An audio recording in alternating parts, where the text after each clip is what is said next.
Hello my dear student, आप सभी का इस ऑनलाइन प्लेटफॉर्म पर स्वागत है। आज हम Pune BSc second year and BSc BEd second year की काइनेटिक थ्योरी एंड थर्मोडायनेमिक्स का कौन सा पार्ट नंबर 47 लेकर आए हैं ना।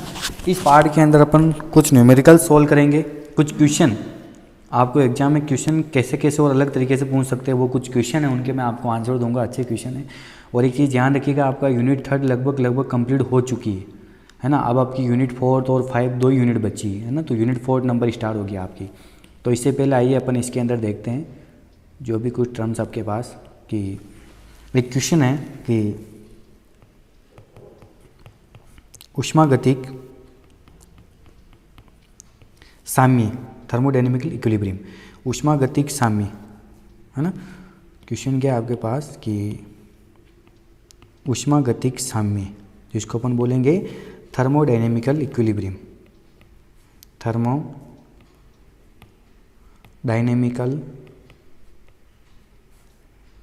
इक्विलिब्रियम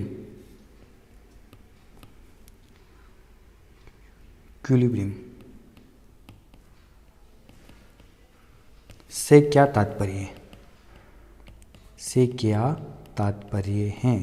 अब आपको यहाँ कंफ्यूज हो जाते हो, आपका आंसर कैसे देना है ना वो आप देखिएगा। क्वेश्चन क्या दिया कि थर्मोडायनेमिकल इक्विलिब्रियम की कंडीशन कब आती है, उससे क्या रिलेटेड है। तो आइए आपको आंसर बिल्कुल बेकायदा ऐसे देना है। तो आंसर के अंदर अपन देखेंगे कि उष्मागतिकी, जो मैं लिख रहा हूँ आपको वही लिखना है ना, मैंने बिल्कुल छांट कर इसका आंसर बनाया है। उष्मागतिकी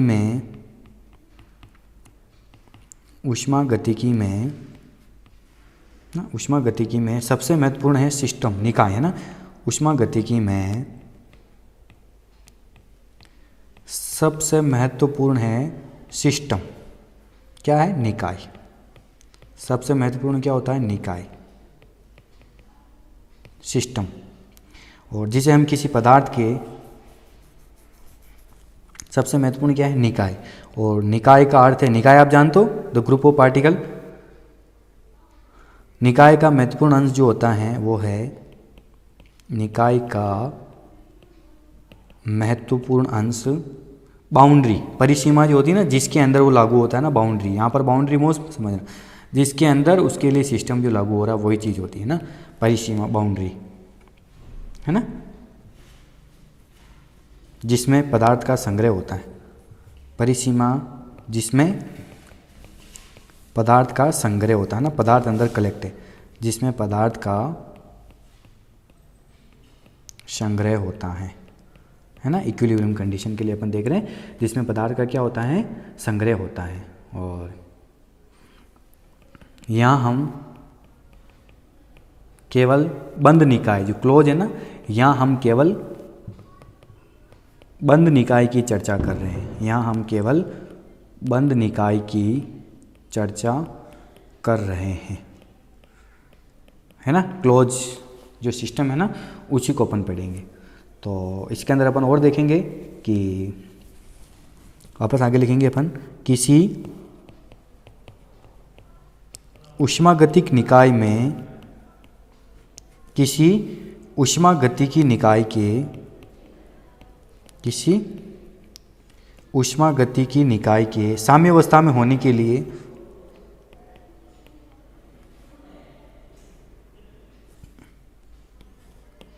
किसी उष्मागतिक निकाय के साम्यावस्था है ना, इक्विलिब्रियम कंडीशन, साम्यावस्था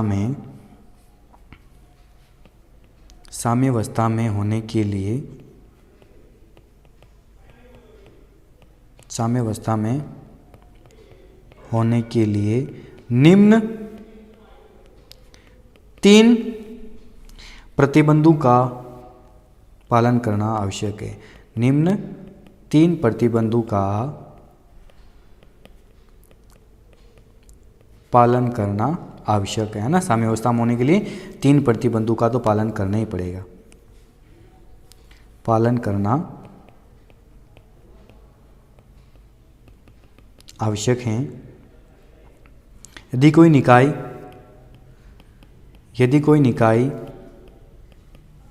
इनमें से यदि कोई निकाय इनमें से किसी एक में किसी एक में भी साम्यावस्था की शर्त का पालन नहीं करे तो किसी एक में भी, किसमें से किसी एक में भी, किसी एक में भी साम्यावस्था की शर्त का पालन नहीं करे, थ्योरी टॉपिक है, पूरा थ्योरी लिखना आपको ना।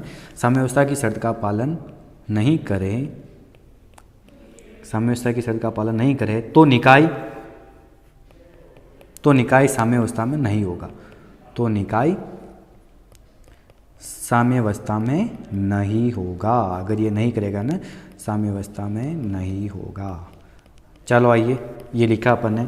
अब वो तीनों शर्त क्या क्या अपने को देखनी है ना।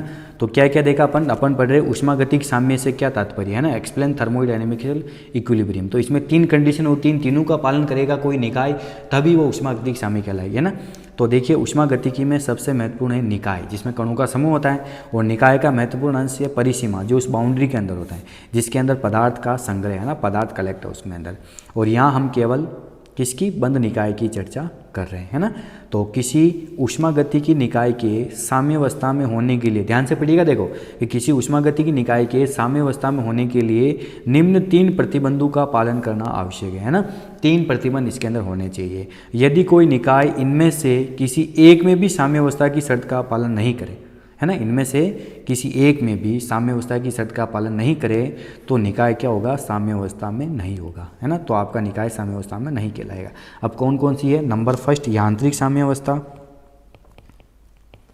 नंबर फर्स्ट क्या है, यांत्रिक साम्यावस्था।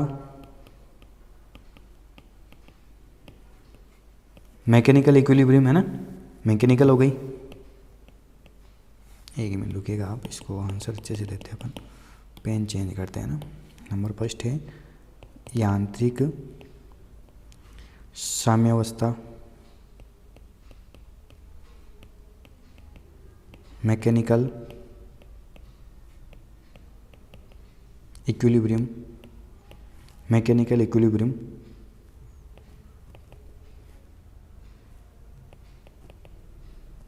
है ना, यांत्रिक है ना, मैकेनिकल इक्विलिब्रियम के अंदर क्या होगा कि ऊष्मागतिक निकाय या निकाय को क्या करना पड़ेगा, है ना। तो मैकेनिकल इक्विलिब्रियम के अंदर हो जाएगा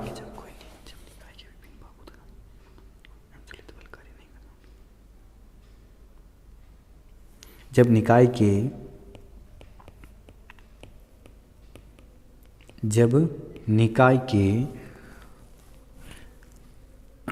विभिन्न भागों तथा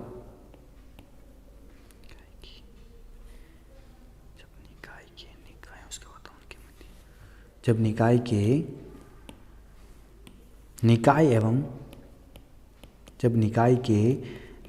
एवं उसके वातावरण के मध्य, निकाय एवं उसके वातावरण के मध्य, निकाय एवं उसके वातावरण के मध्य कोई असंतुलित बल, वातावरण के मध्य कोई असंतुलित बल, अनबैलेंस्ड फोर्स, है ना, अनबैलेंस्ड फोर्स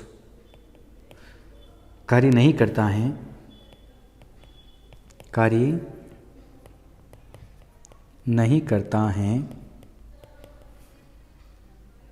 तब निकाय की अवस्था को यांत्रिक साम्य कहा जाता है। तब निकाय की अवस्था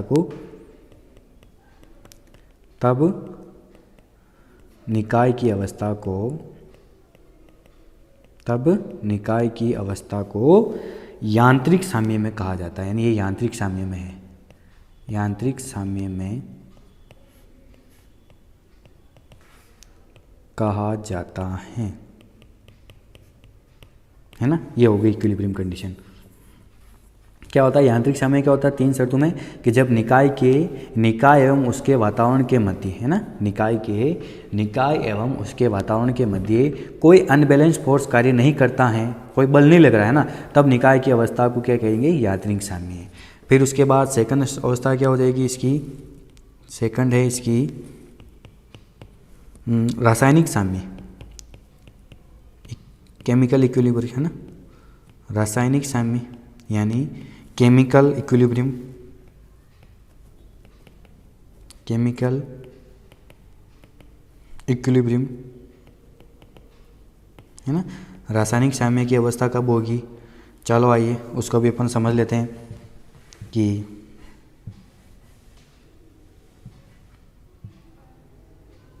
जब निकाय में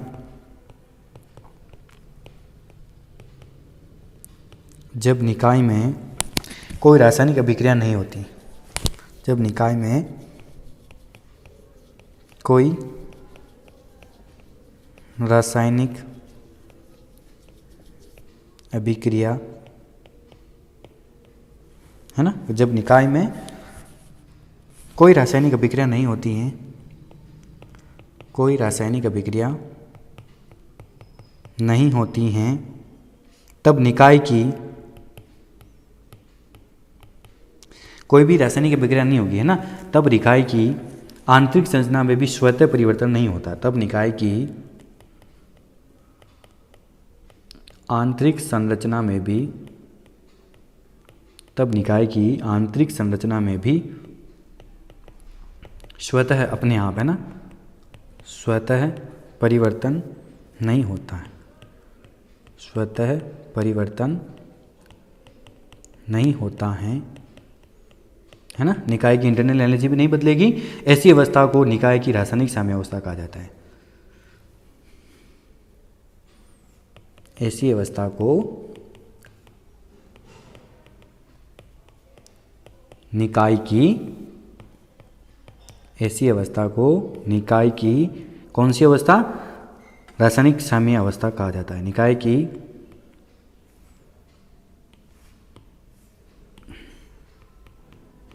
रासायनिक साम्य अवस्था कहा जाता है, रासायनिक साम्य अवस्था कहा जाता है। ऐसे है ना सेकंड वाली कंडीशन केमिकल इक्विलिब्रियम, कि जब निकाय में कोई रासायनिक अभिक्रिया नहीं होती, कोई रासायनिक अभिक्रिया नहीं हो रही, तब निकाय की आंतरिक संरचना में भी स्वतः परिवर्तन नहीं होता है। तो ऐसी अवस्था को अपन निकाय की रासायनिक साम्य कहेंगे। ठीक है, ऐसे आप जब है ना एक पहले आपको इनके नोट्स बनाओगे ना कंप्लीटेड, जब तक आप नोट्स नहीं बनाओगे तब तक आप एक ही चीज़ एक अलग इनको समझ नहीं पाओगे ना। तो और तीसरी तापीय साम्य वाली अवस्था कब होगी, एक और है थर्ड, वो भी अपन देख लेते हैं। नंबर थर्ड है वो है आपकी तापीय साम्य, टेम्परेचर वाली है ना। नंबर थर्ड है आपकी तापीय साम्य है ना, टेम्परेचर वाली, थर्मल इक्विलिब्रियम, थर्मल इक्विलिब्रियम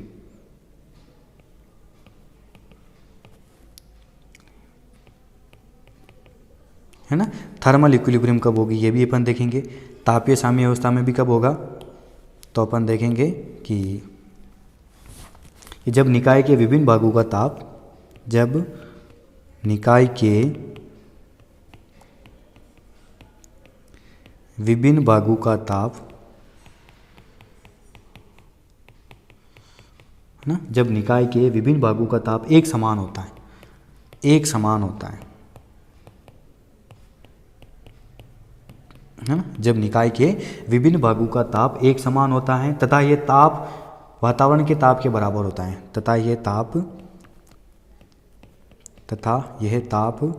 वातावरण के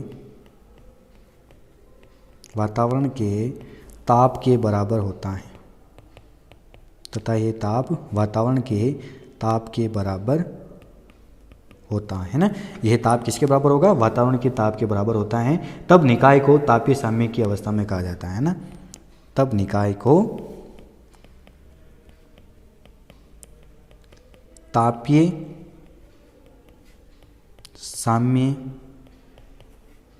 साम्य की अवस्था में कहा जाता है, तापीय साम्य की अवस्था में कहा जाता है। ठीक है, ये हो गया आपका तीसरा। क्या हो गया, तापीय साम्य वाला कब होगा, थर्मल इक्विलिब्रियम, कि जब निकाय के विभिन्न भागों का ताप एक समान होता है तथा यह ताप वातावरण के ताप के बराबर होता है, तब निकाय को अपन क्या बोलेंगे, तापीय साम्य की अवस्था में कहा जाता है ना। तो इस प्रकार ये तीनों कंडीशन मिलकर इस चीज़ को बनाएंगे है ना। तो अपन लिख सकते हैं लास्ट में कि जब ये तीनों साम्य अवस्थाएं विद्यमान रहती हैं, जब यह तीनों साम्यावस्थाएं, जब ये तीनों साम्यावस्थाएं विद्यमान रहती हैं, मतलब होती है ना, विद्यमान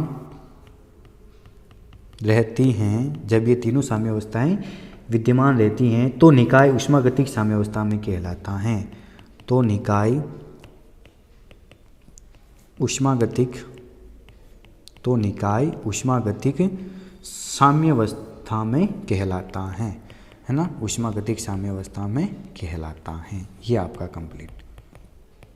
तो निकाय क्या कहलाएगा आपका, ऊष्मागतिक साम्यावस्था में कहलाता है ना। तो इस प्रकार आपको टॉपिक कंप्लीटेड सॉल्व करना है ना। तो एक बार पुनः देख लीजिए आप कि क्वेश्चन क्या था आपका क्वेश्चन था कि ऊष्मागतिक साम्य से क्या तात्पर्य। ऊष्मागतिक साम्य का मतलब कोई निकाय होगा वो तीन अवस्था को कंप्लीट करे, यांत्रिक साम्य वाली, रासायनिक साम्य वाली और तापीय साम्य वाली। जब इन तीनों अवस्थाओं को कंप्लीट करेगा तब आपका अपन कह सकते हैं कि वो थर्मोडायनेमिकल पार्ट के अंदर है ना। तो ये चीज़ ध्यान रखिएगा आप कि आपका जो निकाय है वो तीन अवस्था कौन कौन सी। नंबर फर्स्ट मैकेनिकल इक्विलिब्रियम है ना, मैकेनिकल इक्विलिब्रियम। सेकंड रासायनिक साम्य केमिकल इक्विलिब्रियम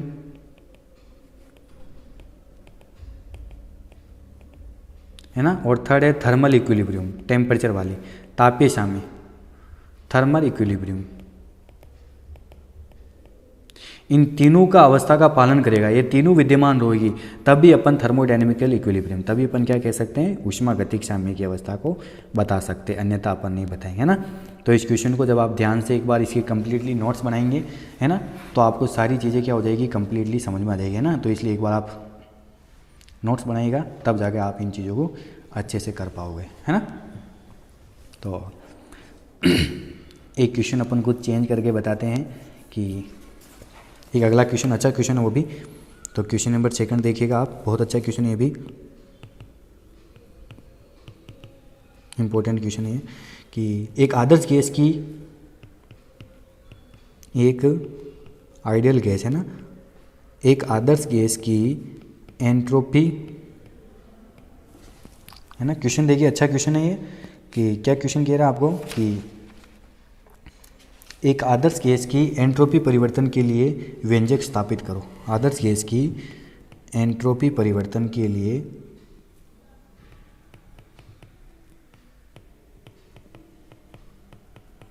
व्यंजक स्थापित करो है ना, फॉर्मूला निकालना अपने को, व्यंजक स्थापित करो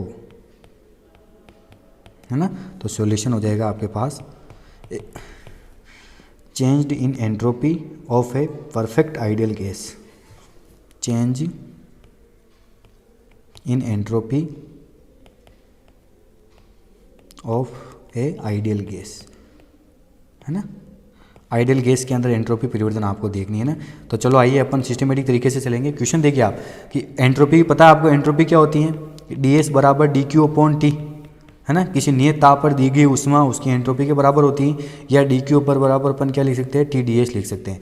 तो आदर्श गैस की एंट्रोपी में परिवर्तन अपने को देखना है। यस आते उस कंक्लूजन तक अपन पहुंचते हैं। तो अपन देखेंगे कि माना कि एक आदर्श गैस, माना एक आदर्श गैस जिसका ताप, दाब व आयतन तीनों आपको पता है, जिसका ताप, दाब व आयतन क्रमशः TPV है। तीनों चीज़ हो गई है ना, ताप तो क्या हो गया T, दाब क्या हो गया P और आयतन क्या हो गया V है। और जब dq मात्रा की ऊष्मा, कोई अल्प ऊष्मा, dq का मतलब ही क्या होता है, अल्प ऊष्मा, जब dq मात्रा की ऊष्मा है ना, जब dq मात्रा की ऊष्मा गैस को दी जाती है, गैस को दी जाती हैं तो ऊष्मागतिकी के प्रथम नियमानुसार, तो ऊष्मागतिकी के प्रथम नियमानुसार क्या लिख सकते हैं अपन, ऊष्मागतिकी के प्रथम नियमानुसार, जैसा कि अपने को पता है पहला नियम क्या कहता है किसी निकाय को दी गई ऊष्मा डी क्यू उसकी आंतरिक ऊर्जा में परिवर्तन प्लस किए गए कार्य के बराबर होता है ना। डी डब्ल्यू आता है तो आपको पता है डी डब्ल्यू कितना हो जाएगा, पी डी वी, जैसा कि अपने को पता है। इक्वेशन नंबर फर्स्ट बन गई है ना। तो जहाँ डी यू गैस की आंतरिक ऊर्जा है, जैसे कि आपको पता है जहाँ डी यू गैस की आंतरिक ऊर्जा इंटरनल एनर्जी है, चलो बढ़िया बात है ना। जहाँ डी यू गैस की आंतरिक ऊर्जा हो गई। अब आगे चलिए कि आपको पता है कि माना सीवी क्या है, नियत आयतन पर गैस की स्पेसिफिक हीट है ना, गैस की विशिष्ट ऊष्मा। जैसा कि अपन जानते हैं उसी प्रकार चल रहे हैं कि माना सीवी नियत आयतन पर गैस की विशिष्ट ऊष्मा है ना। तब आपको पता है फॉर्मूला होता है, पीछे आया हुआ है, सी वी बराबर D you upon D T. पीछे देखना बेकायदा फर्स्ट या सेकंड या थर्ड पार्ट जो मैंने बताया था ना उसके अंदर ही आया हुआ, सी वी बराबर D you upon D T. तो अगर यहाँ से आप डी यू निकालो तो डी यू किसके बराबर हो जाएगा, C V D T. Question number second, D V किसके बराबर हो जाएगा, सी वी डी टी। तो डी यू का मान उसमें रख लीजिए ऊपर। तो समीकरण 2 से डी यू का मान समीकरण किसमें, 1 में रखने पर है ना। समीकरण 2 से डी यू का मान समीकरण 1 में रखने पर तो अपन रखेंगे तो अपने पास क्या हो जाएगा,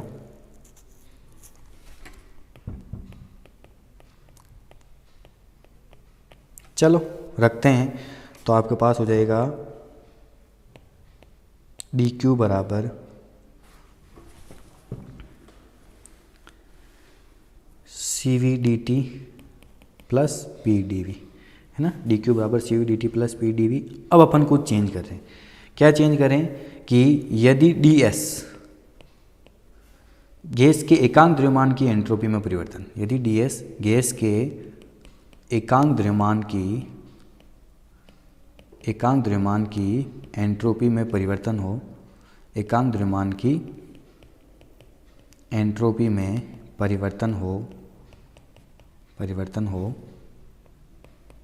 तो अपन लिख सकते हैं क्या, फॉर्मूला होता है डी एस बराबर integration D Q upon T. Integration भी लगा सकते हैं, पूरा मान इसके अंदर आ जाएगा है ना। डी एस बराबर अपन क्या लिख सकते हैं, डी क्यू अपॉन टी। या एक बार आप ऐसे कैसे लिखिए फिर अपन इसको इसमें चेंज करते हैं। तो अपन क्या लिख सकते हैं कि डी एस बराबर डी क्यू अपॉन टी, या आप चाहो तो ओवरऑल मान निकालना पूरी गैस का, तो पूरी गैस का इंटीग्रेशन हो जाएगा डी क्यू टी। तो आपके पास इक्वेशन बन जाएगी डी एस बराबर डी क्यू का मान रख लीजिए, डी क्यू का मान ये रहा, तो इंटीग्रेशन 1 अपॉन टी, अंदर क्या हो जाएगा सी वी डी टी है ना, C V D T plus P D V है ना। या आप इसको ऐसे भी लिख सकते हो, डी एस बराबर integration C V D T upon T plus P upon T D V. Equation number 4 देखिए कैसे क्या सिस्टमेटिक तरीके से पूछ रहे हैं। इक्वेशन अपन यहाँ से भी शेयर कर सकते हैं या आप चाहो तो इसका स्टैंडर्ड मान भी निकाल सकते हो ना। अब एंट्रोपी 2 प्रकार से निकलेगी, आपको पता है आदर्श गैस समीकरण क्या होती है, ध्यान से देखिएगा आप। आइडियल गैस जो इक्वेशन होती है ना, आइडियल गैस इक्वेशन क्या होती है, P V equal to R T. या कुल मिलाकर देखा जाए तो इसमें पी वी और टी 3 पद है। कौन कौन से पद है, पी वी और टी। तो अपन एंट्रोपी में परिवर्तन एक बार तो पी वी के रूप में कर सकते हैं, एक बार अपन वी टी के रूप में कर सकते हैं, एक बार अपन पी टी के रूप में कर सकते हैं। 3 प्रकार से अपन एंट्रोपी में परिवर्तन कर सकते हैं ना। ये तीनों एंट्रोपी को अपन यहाँ पर देखेंगे ना। P V equal to R T होता ना, आदर्श गैस इक्वेशन क्या होती है, ideal gas equation P V equal to R T होती है। तो आर तो कॉन्स्टेंट हो गया, आर आपको पता है क्या होता है, आर होता है गैस कॉन्स्टेंट है ना, आर होता है गैस कॉन्स्टेंट। अब जो बचा हुआ मान है ना उसके अनुसार अपन देखेंगे। तो आइए अपन वही देखेंगे, यहाँ तो समीकरण हो गई ना, अब अपन इस समीकरण को चेंज करेंगे, ठीक है। तो चलो आइए, अब क्या हो जाएगा अपने पास अगले स्टेप में, पहला आप एक बार ऊपर चलिए, ऊपर अपन देख लेते हैं क्या क्या चीज़ गई। तो देखिए, एक आदर्श गैस की एंट्रोपी परिवर्तन की अपने को व्यंजक स्थापित करना है। तो अपने को पता है कि माना एक आदर्श गैस जिसका ताप, दाब व आयतन क्या है, टी, पी और वी है। जब डी क्यू मात्रा की ऊष्मा गैस को दी जाती है तो ऊष्मागतिकी के प्रथम नियमानुसार डी क्यू बराबर D you plus W, D W होता है उसकी जगह पी डी वी। ठीक है, जहाँ डी यू क्या है, गैस की आंतरिक ऊर्जा में परिवर्तन हो रहा है, वृद्धि हो रहा है। कुल मिला के देखा जाए तो इसमें मान इंक्रीज हो रहा है ना, आप ऐसी यहाँ पे ये भी बोल सकते हो। अब आपको बताएं कि माना सी वी नियत आयतन पर गैस की क्या है, विशिष्ट ऊष्मा है। तब एक फॉर्मूला होता है सी वी बराबर D you upon D T. यहाँ से अगर आप डी यू निकालो तो सी वी डी टी है ना। तो डी यू का मान आप समीकरण 2 से डी यू का मान किस में रख दीजिए, समीकरण ऊपर वाली समीकरण में रख दीजिए। तो आपके पास बन जाएगा डी क्यू बराबर C V D T plus P D V. यहाँ तक ठीक है। इसको अपन ने बना ली समीकरण नंबर 3।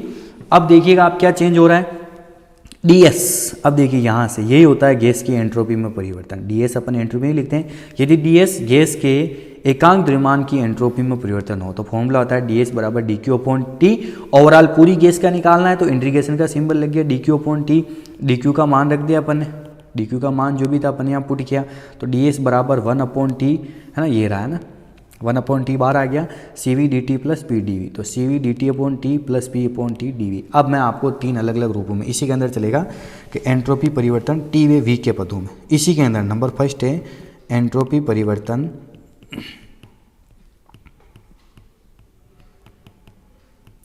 टी व पी के पदों में, मतलब फॉर्मूले में टी और पी आना चाहिए है ना। इसी के अंदर ध्यान रखिएगा आप, ये इसी के अंदर एंट्रोपी परिवर्तन टी व पी के पदों में। तो आदर्श गैस के लिए अपन लिखेंगे, आदर्श गैस के लिए पी वी इक्वल टू क्या होता है, आर टी। तो अगर आप यहाँ से पी अपॉन टी बनो, अगर आप यहाँ से पी अपॉन टी बनो तो क्या हो जाएगा, आर अपॉन वी। ये बनेगा समीकरण नंबर 5 बना लेना इसको। पी अपॉन टी क्या बन जाएगा, आर अपॉन पी। तो समीकरण 4 से जो समीकरण 4 है ना पीछे उसे आप देखिए। तो डी एस बराबर C V D T upon T plus, फिर आपके पास था यहाँ पर पी बाई टी। यहाँ पर आपके पास क्या था, पी बाई टी है। तो पी बाई टी की जगह आप देखिए यहाँ से क्या लिख सकते हो, आर अपॉन वी लिख सकते हैं। तो यहीं से अपन चेंज करेंगे। तो आप देखिए पी बाई टी की जगह क्या हो जाएगा, R upon V D V. ठीक है, ये अपने लिख दिया। अब आप इसका अवकलन कीजिए। आप जब इसका अवकलन करोगे ना, इंटीग्रेशन, तो आपके पास हो जाएगा डी एस बराबर इधर से तो C V log T, C V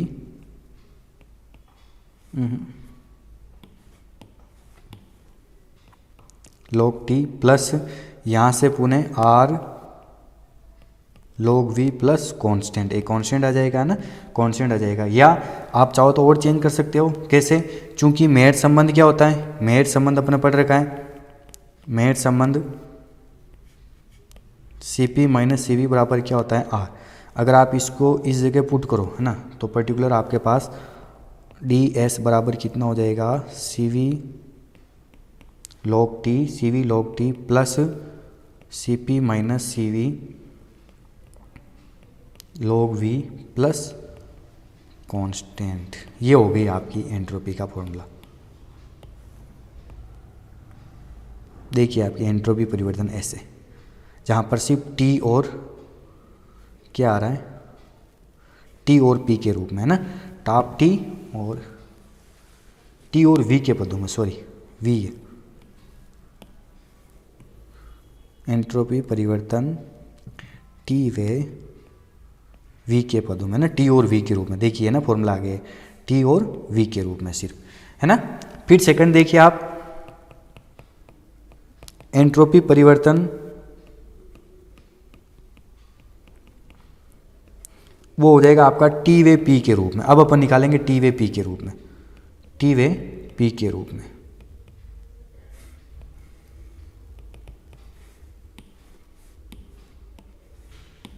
है ना।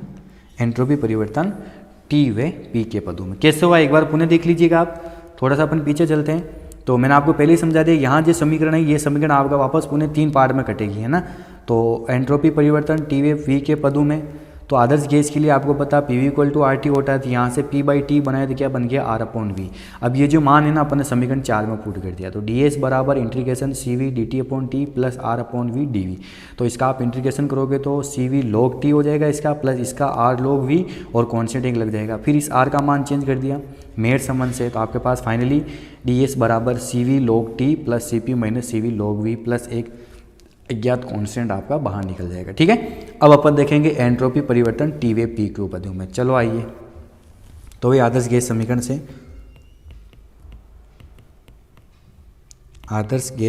से हाँ क्या लिख सकते हैं अपन आदर्श गैस समीकरण से कि आदर्श गैस समीकरण से अपन लिख सकते हैं वो P V equal to R T, सिर्फ टी और पी चाहिए तो यहाँ से सिर्फ वी हटाएंगे अपन, तो वी बराबर क्या हो जाएगा आर टी अपॉन पी, तभी बनेगा बाकी नहीं बनेगा ना। तो वी बराबर क्या हो जाएगा आर टी अपॉन पी। आप चाहो तो इस समीकरण का अवकलन कर दो एक बार, है ना। अच्छा ऊपर वाले का कर दिया, एक तो ये हो गया और एक अपन लिखेंगे समीकरण ए का अवकलन करने पर। कीजिए आप समीकरण ए का अवकलन करने पर डिफरेंशियल है ना, समीकरण ए का अवकलन करने पर। ओके, तो अवकलन करेंगे इसका, देखिए एक बार तो पी डी वी प्लस एक बार क्या हो जाएगा वी डी पी बराबर आर डी टी। आर तो कॉन्स्टेंट रहेगा, डी टी अगले स्टेप में जीरो हो जाएगा। P D V plus V D P बराबर आर डी टी। यहाँ से अगर आप पी डी वी निकालो तो पी डी वी बराबर क्या हो जाएगा R D T minus V D P. एक ये भी बन जाएगी समीकरण नंबर 7, है ना। इसको आप समीकरण 6 बना लीजिएगा। ये आपकी कौन सी समीकरण है 6, और ये बन गई आपकी समीकरण नंबर 7। तो अब देखिएगा आप पुनः समीकरण 4 से,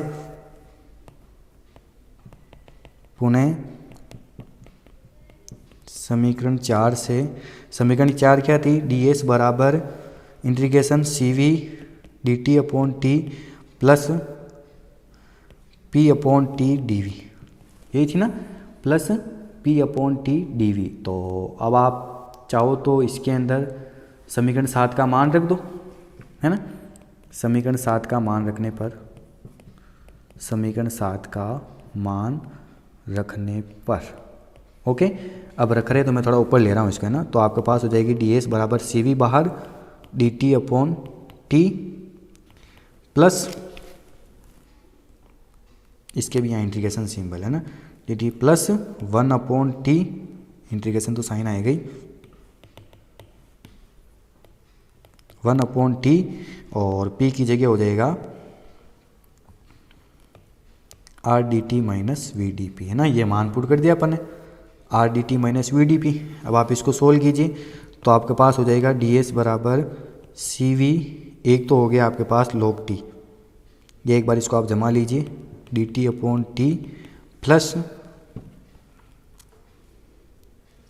एक बार आप इसको मल्टीप्लाई करोगे ना तो एक बार तो हो जाएगा आपके पास आर बाहर D T upon T minus अगले स्टेप में वी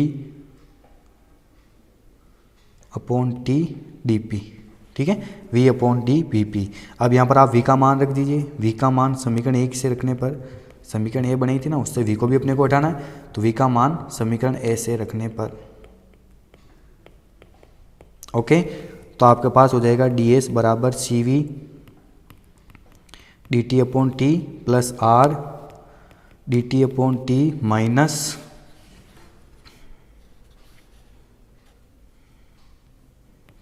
वी का मान रखेंगे अपन तो आर टी अपॉन टी ऐसे कैसे ही पी, है ना, आर टी अपॉन टी ऐसे कैसे ही पी डी पी, ओके। ये चीज़ हो गई। तो आपका टी से टी कट गया, आर को भी आप बाहर निकाल लीजिए, तो आपके पास समीकरण बन जाएगी डी एस बराबर C V D T upon T plus R D T upon T minus यहाँ से पुनः आर बाहर डी पी अपॉन पी, है ना। तो आप इसको सोल्व कीजिए, समाकलन कर लीजिए, तो आपके पास हो जाएगा डी एस, सबसे पहले इसका होगा सी वी लॉग टी प्लस इसका हो जाएगा आर लॉग टी माइनस इसका हो जाएगा आर लॉग टी, ठीक है। ये आप चाहो तो पुनः चेंज कर सकते हो इसको, कैसे चेंज कर सकते हो, आर का मान पुट करने में, आर बराबर C P minus C V है, आर बराबर क्या है C P minus C V है, दोनों जगह पुट कीजिए तो आपके पास इक्वेशन बन जाएगी डी एस बराबर सी वी लॉग टी है, तो ऐसा कैसे प्लस यहाँ जो आप करोगे तो C P minus C V log T minus यहाँ भी हो जाएगा आपके पास C P minus C V log P. ठीक है, खोल लीजिए आप इसको, तो डी एस बराबर C V log T plus C P log T minus C V log T. अब इसको भी आप खोलोगे ना तो ये हो जाएगा आपके पास minus C P log P plus C V log P, है ना, plus C V log P. जो कटता उसको आप काट लीजिएगा, तो सी वी लॉग टी से सी वी लॉग टी कट गया, और इसको आप चाहो तो पुनः अंदर ले सकते हो ना माइनस करके, तो पहले बाहर ही क्यों ले, इसको आर लॉग पी चलने देते, इसको बाहर नहीं लेते अपन, है ना, इसको ऐसे कैसे ही चलने देते हैं आर लॉग पी। चलो कोई नहीं, एक बार सिर्फ एक को ही करना था अपने को ना, तो चलो कोई बात नहीं, इसको अपन ऐसे कैसे ही चलने देते हैं ना, लास्ट वाले मान को है ना ऐसे कैसे ही चलने देते हैं अपन कि माइनस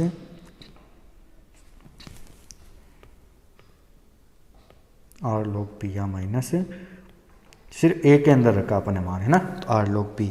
तो आपके पास डी एस बराबर कितना हो गया C P log T minus R log P plus constant, एक कांस्टेंट और जुड़ जाएगा, वो यहाँ पर अपने कांस्टेंट नहीं जोड़ा है ना, ध्यान रखिएगा लास्ट में कांस्टेंट भी चलेगा यहाँ पर, प्लस कांस्टेंट प्लस कांस्टेंट। ठीक है, तो ये आपका मान कंप्लीट हो गया। इसी प्रकार एक मान और निकल गया अपने पास। ओके, तो ऐसे निकालना, देखो एंट्रोपी का मान टी और वी के रूप में निकल गया। एंट्रोपी का मान कौन से रूप में निकला, एंट्रोपी का मान निकला टी वे पी के पदों में, सॉरी टी वे पी के पदों में। तो अब दो प्रकार से होगा, सिर्फ टी और पी आना चाहिए। देखिए आप लास्ट में टी और पी आ रहा है, वी को अपने को गायब करना। अब देखिए कि आप पूरा सिस्टमेटिक तरीके से वी कैसे गायब हुआ, आप एक एक चीज़ देखिएगा। तो अपने को पता है आदर्श गैस समीकरण से, है ना, आदर्श गैस समीकरण क्या होती है, P V equal to R T, तो वी बराबर क्या हो गया आर टी अपॉन पी। तो यहाँ से समीकरण एक दो मान निकलेंगे, एक तो इसका पुनः अवकलन करेंगे तो P D V plus V D P बराबर आर डी टी, यहाँ से ये हो गया इसका अवकलन। तो आप चाहो तो इसको पी डी वी बराबर क्या सीख सकते हो, R D T minus V D P. एक तो ये मान हो जाएगा, एक ये मान रहेगा, समीकरण एक का मतलब ये मान। अपन कुल मिला के कर क्या रहे, अपन इस टॉपिक को जब सोल्व किया ना तो अपन ने आदर्श गैस की एंट्रोपी परिवर्तन को सबसे पहले यहाँ लाकर छोड़ दिया। अब इस समीकरण में अपन बारी बारी चेंज कर रहे हैं। तो सबसे पहले एंट्रोपी परिवर्तन निकाली अपन ने टी और वी के पदों में, है ना, तो टी व वी के पदों में पूरा सिस्टमेटिक तरीके से आप देखिए अपने पास ये इक्वेशन आ गई। ठीक, अब अपन निकाले एंट्रोपी परिवर्तन कौन कौन से टी और पी के रूप में। अगले स्टेप में अपन किस रूप में निकाल रहे हैं, टी वे पी के पदों में ना। तो टी वे पी के पदों में एक बार यहाँ से ये मान निकाल लिया, फिर अपन एक अवकलन के एक ही आ गया। तो पुनः देखिए आप समीकरण 4 से, समीकरण 4 क्या थी आपकी, वापस यहाँ लिखी, तो डी एस बराबर integration C V D T upon T plus P upon T D V, यही थी ना, अपन ऐसे कैसे उतार ली। अब सबसे पहले समीकरण 7 का ये वाला मान रख दिया इसकी जगह, है ना। तो देखिए आपके पास बन गई डी एस बराबर पीछे वाला आगे वाला मान तो ऐसा कैसे ही प्लस यहाँ पर 1 अपॉन टी को बाहर निकाल लिया, और इस पी की जगह पी डी वी की जगह हो गया R D T minus V D P. ठीक, अब इस ब्रैकेट को अपन अलग अलग मल्टीप्लाई कर लिया, देखो आगे वाली स्टेप में। तो डी एस बराबर C V D T upon T ऐसे कैसे ही प्लस आर, अगर इसको मल्टीप्लाई करेंगे तो आर बाहर आया डी टी अपॉन टी, फिर अगले स्टेप में माइनस, ये क्या बन जाएगा आपको पता है, इंटीग्रेशन का सिग्नल लगाइए, V upon T D P. अब अपन वी का मान पुनः यहाँ इस जगह रख देंगे ना, तो आपके पास अगली इक्वेशन आ जाएगी डी एस बराबर C V D T upon T plus R D T upon T minus इसकी जगह मान रख दिया R T upon T P D P, तो टी से टी कट गया। अब आपके पास पुनः एक नई समीकरण बन गई, डी एस बराबर C V D T upon T plus R, ये D T upon T minus यहाँ से ये आर है ना, इसको बाहर लिख दिया डी पी अपॉन टी। अब यहाँ पर अपन ने समाकलन कर दिया, तो समाकलन करने पर चलो समाकलन कर लेते हैं। तो समाकलन क्या था आपके पास, डी एस बराबर यहाँ से तो सी वी लॉग टी हो गया प्लस यहाँ से आर लॉग टी हो गया minus R log P plus एक कॉन्स्टेंट लग गया। ठीक है, फिर आपको पता है मेड संबंध क्या होता है, C P minus C V बराबर आर, ये सिर्फ एक आर की जगह पुट किया, है ना। तो आपके पास देखिए डी एस बराबर सी वी लॉग टी ऐसा कैसे ही प्लस इसकी जगह C P minus C V log T, बाकी पीछे वाला मान minus R log P plus constant. ठीक है, अब अपन ने क्या किया, इसको मल्टीप्लाई कर लिया अंदर ही अंदर, तो डी एस बराबर क्या हो गया, C V log T plus यहाँ से C P log T minus C V log T minus R log P plus constant. ये दोनों मान कट गए, दोनों सेम तक कट गए, तो आपके पास फाइनली एंट्रोपी में परिवर्तन हो गया डी एस बराबर C P log T minus R log P plus constant. अब एक और बच्चा हुआ है, मैं सिर्फ लिख रहा हूँ, आप उसको खुद सोल्व करोगे। थर्ड जो बच्चा हो ना इसमें, वो थर्ड है आपका एंट्रोपी परिवर्तन, वो आप खुद सोल्व करोगे इसको। एंट्रोपी परिवर्तन किस किस रूप में है, एंट्रोपी परिवर्तन है आपका पी वे वी के पदों में। मैं थोड़ा सा आपको बता देता हूं, फिर आपको पूरे है ना समीकरण 4 जो है ना, समीकरण 4 क्या है, पी वे वी के पदों में। बस लास्ट बचा है, मैं यहाँ पर समीकरण 4 लिख देता हूं। समीकरण 4 क्या थी आपको पता है, डी एस बराबर integration C V D T upon T plus P by T D V, ये समीकरण थी। अब आप इसमें निकालोगे क्या निकालोगे आप आदर्श गैस समीकरण से, है ना, वही चीज आदर्श गैस समीकरण से पी वी बराबर क्या होता है, आर टी, जैसा कि आपको पता है ना। पी और वी चाहिए, इसका मतलब टी हटाना, टेम्परेचर हटाना है। तो यहां से अगर आप टी निकालो तो यहां से आप टी बराबर क्या हो जाएगा, अगर आप यहां से आप टी निकालो तो टी बराबर हो जाएगा P V upon R, T बराबर पी वी अपॉन आर। अब आप इसका इंटीग्रेशन कर लीजिए तो डी टी बराबर क्या हो जाएगा, डी टी बराबर ऊपर का करोगे तो एक बार तो पी डी वी प्लस एक बार क्या हो जाएगा V D P upon R. तो यही मान आपको रखना है ना। आप क्या करोगे, डी टी का मान, डी टी का मान वही समीकरण 4 में रखोगे, है ना। डी टी का जो मान आया ना उसको आप समीकरण 4 है वो चल रही उसके अंदर रखोगे, तो आपके पास फाइनली इक्वेशन आ जाएगी डी एस बराबर C V log P plus C P log V plus constant. ये पी वे वी के पदों। एक बार रिक्वेस्ट आपको ध्यान से इसको सोल्व कीजिएगा घर पे, और आज के लिए बस इतना सा ही। सारी चीज़ों को आप कंप्लीटली कीजिएगा। उम्मीद करूंगा कि हर एक चीज़ आपको अच्छे से समझ में आई हो, है ना। एक एक बार सबसे पहले आप इनका